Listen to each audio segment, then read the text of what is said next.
Maria junto da cruz, o vulto agoniado de Maria produzia dolorosa e indelével impressão. Com o pensamento ansioso e torturado, olhos fixos no madeiro das perfídias humanas, a ternura materna regredia ao passado em amarguradas recordações. Ali estava, na hora extrema, o filho bem-amado. Maria deixava-se ir na corrente infinda das lembranças. Eram as circunstâncias maravilhosas em que o nascimento de Jesus lhe fora anunciado, a amizade de Isabel, as profecias do velho Simeão, reconhecendo que a assistência de Deus se tornará incontestável nos menores detalhes de sua vida. Naquele instante supremo, revia a manjedoura, na sua beleza agreste, sentindo que a natureza parecia desejar redizer aos seus ouvidos o cântico de glória daquela noite inovidade. Através do véu espesso das lágrimas, repassou, uma por uma, as cenas da infância do filho estremecido, observando o alarme interior das mais doces reminiscências. Nas menores coisas, reconhecia intervenção da providência celestial. Entretanto, naquela hora, seu pensamento vagava também pelo vasto mar das mais aflitivas interrogações. Que fizera Jesus por merecer tão amargas penas? Não ouvira crescer de sentimentos imaculados, sob o calor de seu coração, desde os mais tenros anos, quando conduzia à fonte tradicional de Nazaré, observava o carinho fraterno que dispensava a todas as criaturas.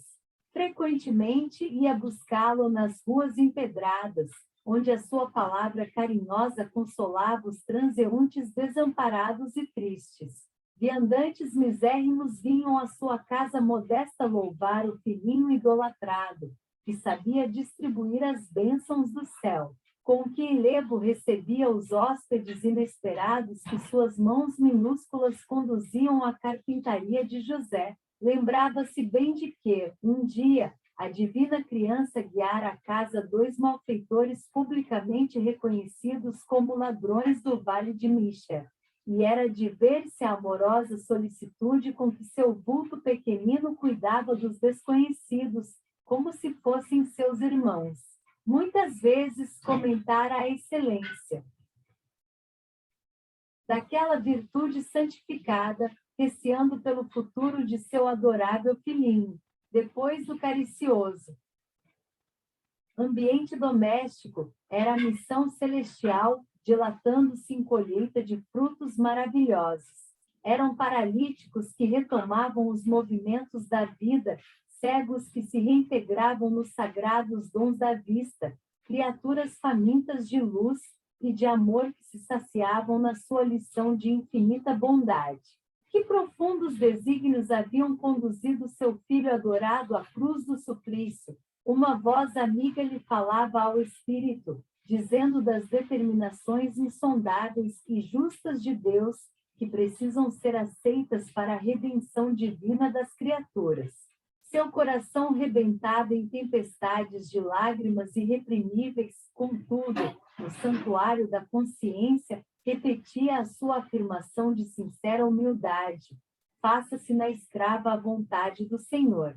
De alma angustiada, notou que Jesus atingira o último limite dos padecimentos inenarráveis. Alguns dos populares mais exaltados multiplicavam as pancadas, enquanto as lanças riscavam o ar em ameaças audaciosas e sinistras. Ironias mordazes eram proferidas a esmo, dilacerando-lhe a alma sensível e afetuosa, em meio de algumas mulheres compadecidas que lhe acompanhavam o angustioso transe. Maria reparou que alguém lhe pousara as mãos, de leve, sobre os ombros. Deparou-se-lhe a figura de João que, vencendo a pusilanimidade criminosa em que haviam mergulhado os demais companheiros, lhe estendia os braços amorosos e reconhecidos. Silenciosamente, o filho de Zebedeu abraçou-se àquele triturado coração maternal.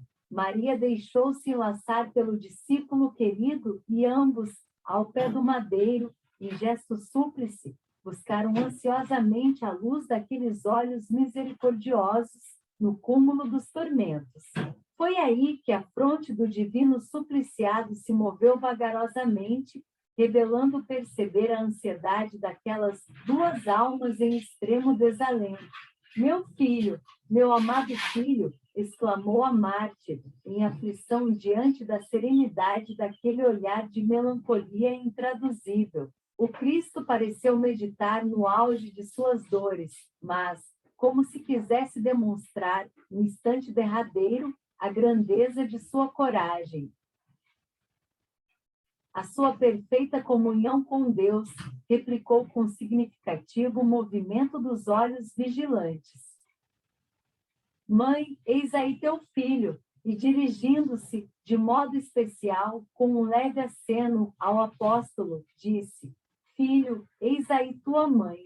Maria envolveu-se no véu de seu pranto doloroso, mas o grande evangelista compreendeu que o mestre, na sua derradeira lição, ensinava que o amor universal era o sublime coroamento de sua obra.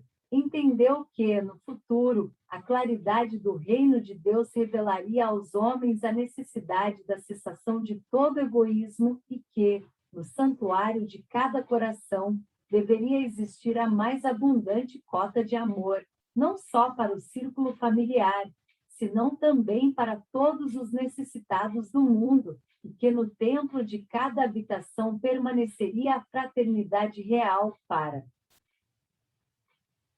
que a assistência recíproca se praticasse na terra, sem serem precisos os edifícios exteriores consagrados a uma solidariedade claudicante.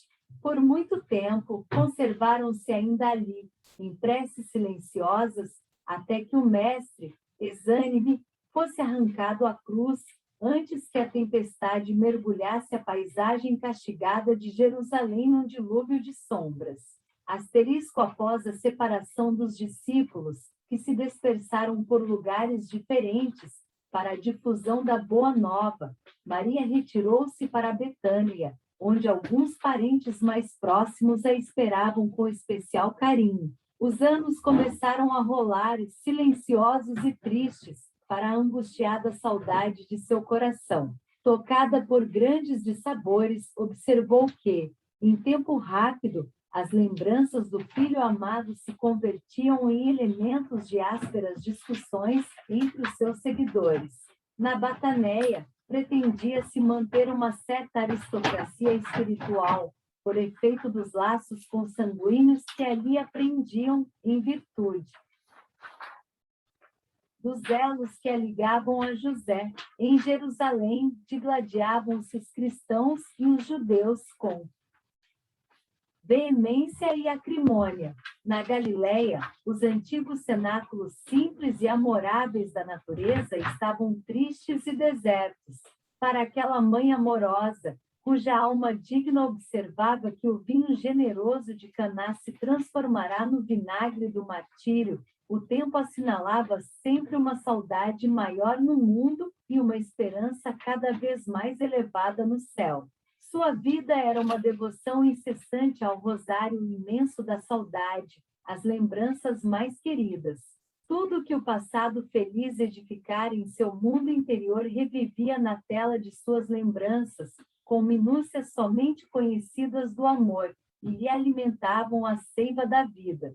Relembrava o seu Jesus pequenino, como naquela noite de beleza prodigiosa, em que o receberá nos braços maternais, iluminado pelo mais doce mistério. Figurava-se-lhe escutar ainda o balido das ovelhas que vinham, apressadas a cercar-se do berço que se formara de improviso.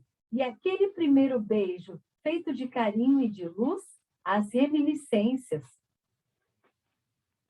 envolviam a realidade longínqua de singulares belezas para o seu coração sensível e generoso. Em seguida, era o rio das recordações desaguando sem cessar, na sua alma rica de sentimentalidade e ternura. Nazaré lhe voltava a imaginação, com as suas paisagens de felicidade e de luz.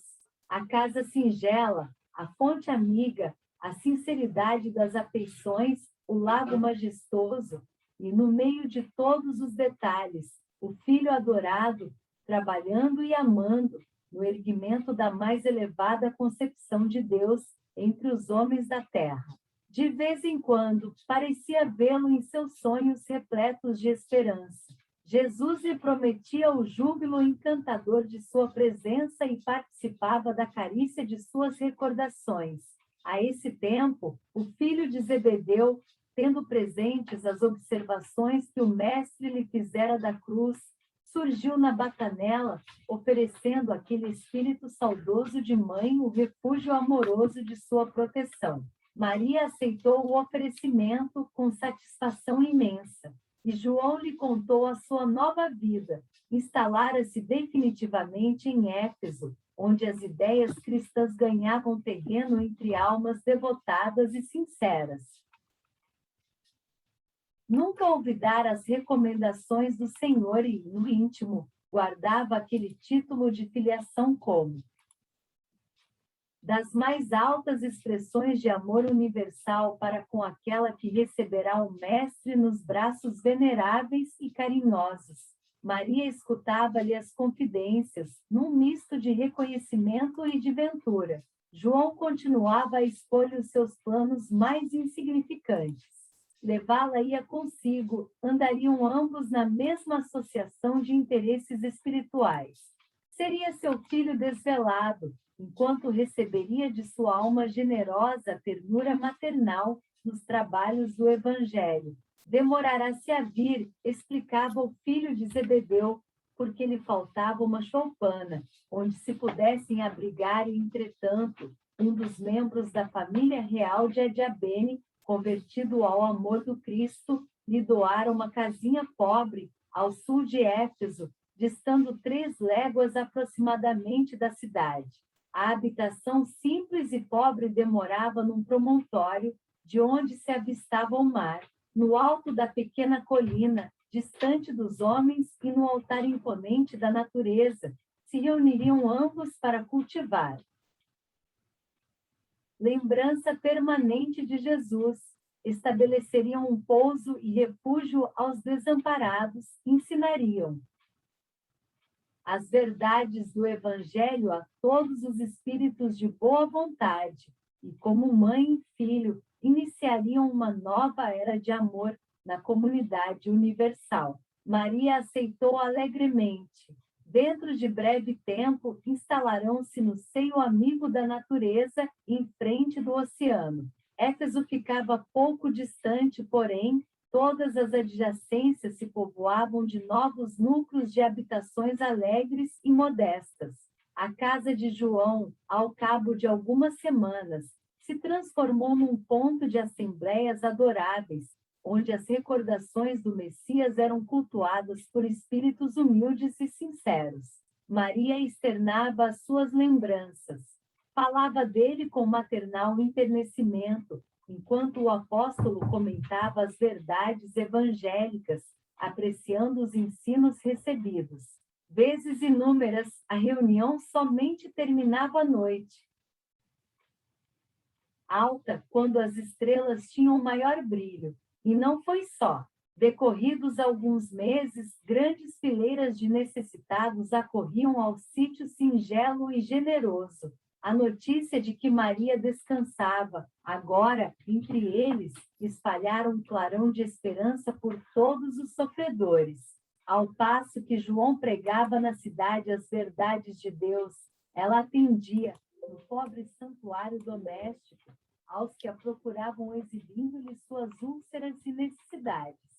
Sua choupana era, então, conhecida pelo nome de Casa da Santíssima. O fato tivera origem em certa ocasião, quando um miserável leproso, depois de aliviado em suas chagas, lhe osculou as mãos, reconhecidamente murmurando: Senhora, sois a mãe de nosso Mestre e nossa Mãe Santíssima. A tradição criou raízes em todos os espíritos.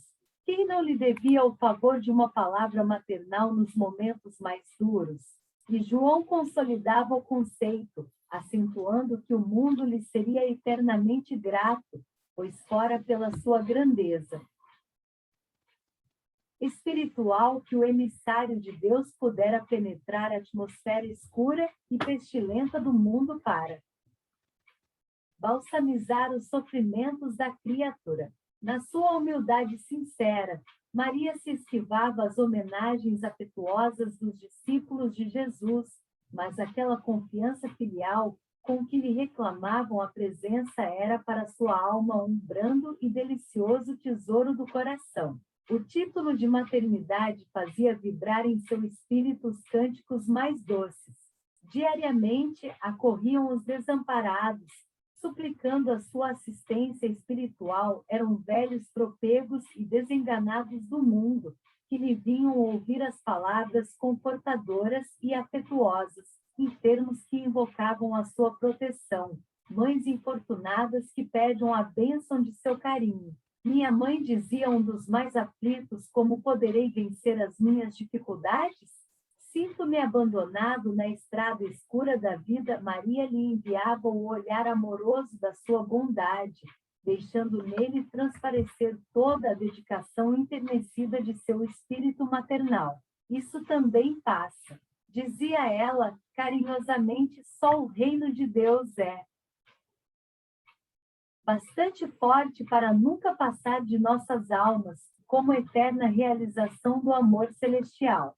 Seus conceitos abrandavam a dor dos mais desesperados, desanuviavam o pensamento obscuro dos mais acabrunhados. A igreja de Éfeso exigia de João a mais alta expressão de sacrifício pessoal, pelo que, com o decorrer do tempo, quase sempre Maria estava só, quando a legião humilde dos necessitados descia ao promontório desataviado, rumo aos lares mais confortados e felizes. Os dias e as semanas, os meses e os anos passaram incessantes, trazendo-lhe as lembranças mais ternas. Quando sereno e azulado, o mar lhe fazia voltar à memória o Tiberíades distante. Surpreendia no ar aqueles perfumes vagos que enchiam a alma da tarde, quando seu filho, de quem nem um instante se esquecia, reunindo os discípulos amados, transmitia ao coração do povo as louçanias da Boa Nova. A velhice não lhe acarretara nem cansaços, nem amarguras. A certeza da proteção divina lhe proporcionava ininterrupto consolo, como quem transpõe o dia em labores honestos e proveitosos seu coração. Experimentava grato repouso, iluminado pelo luar da esperança e pelas estrelas fulgurantes da crença imorredora. Suas meditações eram suaves colóquios com as reminiscências do filho muito amado. Súbito recebeu notícias de que um período de dolorosas perseguições se havia aberto para todos os que fossem fiéis à doutrina do seu Jesus divino. Alguns cristãos banidos de Roma traziam a Éfeso as tristes informações. Em obediência aos éditos mais injustos, escravizavam-se os seguidores do Cristo, destruíam-se isos lares, metiam-nos a ferros nas prisões. Falava-se de festas públicas, em que seus corpos eram dados como alimento a feras insaciáveis, em horrendos espetáculos. Então, num crepúsculo estrelado, Maria entregou-se às orações, como de costume, pedindo a Deus por todos aqueles que se encontrassem em angústias do coração por amor de seu filho. Embora a soledade do ambiente, não se sentia só. Uma como força singular lhe banhava a alma toda. Aragens suaves sopravam do oceano, espalhando os aromas da noite que se povoava de astros amigos, afetuosos, e em poucos minutos a lua plena participava, igualmente, desse concerto de harmonia, de luz. Elevada nas suas meditações, Maria viu aproximar-se o vulto de um pedinte. Minha mãe, exclamou o recém-chegado, como tantos outros que recorriam ao seu carinho, venho fazer-te companhia e receber a tua bênção. Maternalmente, ela o convidou a entrar, impressionada com aquela voz que lhe inspirava profunda simpatia. O peregrino lhe falou do céu, confortando-a delicadamente. Comentou as bem-aventuranças divinas que aguardam a todos os devotados, sinceros filhos de Deus, dando a entender que lhe compreendia as mais ternas saudades do coração. Maria sentiu-se empolgada por tocante surpresa. Que mendigo seria aquele que lhe acalmava as dores secretas da alma saudosa, com bálsamos tão dulçorosos? Nenhum lhe surgira até então para dar, era sempre para pedir alguma coisa. No entanto, aquele viandante desconhecido lhe derramava no íntimo as mais santas consolações. Onde ouvirá noutros tempos aquela voz meiga e carinhosa? Que emoções eram aquelas que lhe faziam pulsar o coração de tanta carícia? Seus olhos se umedeceram de ventura, sem que conseguisse explicar a razão de sua terna emotividade. Foi quando o hóspede anônimo lhe estendeu as mãos generosas e lhe falou com profundo acento de amor: minha mãe, venha aos meus braços. Nesse instante, fitou as mãos nobres que se lhe ofereciam num gesto da mais bela ternura. Tomada de comoção profunda, viu nelas duas chagas, como as que seu filho revelava na cruz. Instintivamente, dirigindo o olhar ansioso para os pés do peregrino amigo, divisou também aí as úlceras causadas pelos cravos do suplício. Não pôde mais, compreendendo a visita amorosa que Deus lhe enviava ao coração, bradou com infinita alegria: meu filho, as úlceras que te fizeram, e precipitando-se para ele como mãe, carinhosa e desvelada, quis certificar-se, tocando a ferida que lhe fora produzida pelo último lançaço perto do coração. Suas mãos ternas e solícitas o abraçaram na sombra visitada pelo luar, procurando sofregamente a úlcera que tantas lágrimas lhe provocara ao carinho maternal. A chaga lateral também lá estava, sob a carícia de suas mãos. Não conseguiu dominar o seu intenso júbilo. Num ímpeto de amor, fez um movimento para se ajoelhar. Queria abraçar-se aos pés do seu Jesus e osculá-los com ternura. Ele, porém, levantando-a, cercado de um halo de luz celestial, se lhe ajoelhou aos pés, beijando-lhe as mãos, disse em carinhoso transporte: sim, minha mãe, sou eu. Venho buscar-te, pois meu pai quer que sejas no meu reino a rainha dos anjos. Maria cambaleou, tomada de inexprimível ventura. Queria dizer da sua felicidade, manifestar seu agradecimento a Deus, mas o corpo como que se lhe paralisara, enquanto aos seus ouvidos chegavam os ecos suaves da saudação do anjo, qual se entoasse em 1000 vozes cariciosas por entre as harmonias do céu. No outro dia, 2 portadores humildes desciam a Éfeso, de onde regressaram com João, para assistir aos últimos instantes daquela que lhes era a devotada Mãe Santíssima. Maria já não falava, numa inolvidável expressão de serenidade. Por longas horas ainda esperou a ruptura dos derradeiros laços que aprendiam a vida material. A alvorada desdobrava o seu formoso leque de luz quando aquela alma eleita se elevou da terra, onde tantas vezes chorara de júbilo, de saudade e de esperança. Não mais via seu filho bem-amado, que certamente a esperaria, com as boas-vindas, no seu reino de amor, mas extensas multidões de entidades angélicas a cercavam cantando hinos de glorificação. Experimentando a sensação de se estar afastando do mundo, desejou rever a Galiléia com os seus sítios preferidos. Bastou a manifestação de sua vontade para que a conduzissem à região do lago de Genezaré, de maravilhosa beleza. Reviu todos os quadros do apostolado de seu filho, e só agora, observando do alto a paisagem, notava que o Tiberíades, em Seus contornos suaves apresentavam a forma quase perfeita de um alaúde. Lembrou-se, então, de que naquele instrumento da natureza Jesus canta o mais belo poema de vida e amor, em homenagem a Deus e à humanidade. Aquelas águas mansas, filhas do Jordão marulhoso e calmo, haviam sido as cordas sonoras do cântico evangélico. Dulcíssimas alegrias lhe invadiam o coração e já a caravana espiritual se dispunha a partir, quando Maria se lembrou dos discípulos perseguidos pela crueldade do mundo e desejou abraçar os que ficariam no Vale das Sombras, à espera das claridades definitivas do reino de Deus. Emitindo esse pensamento, imprimiu um novo impulso às multidões espirituais que a seguiam de perto.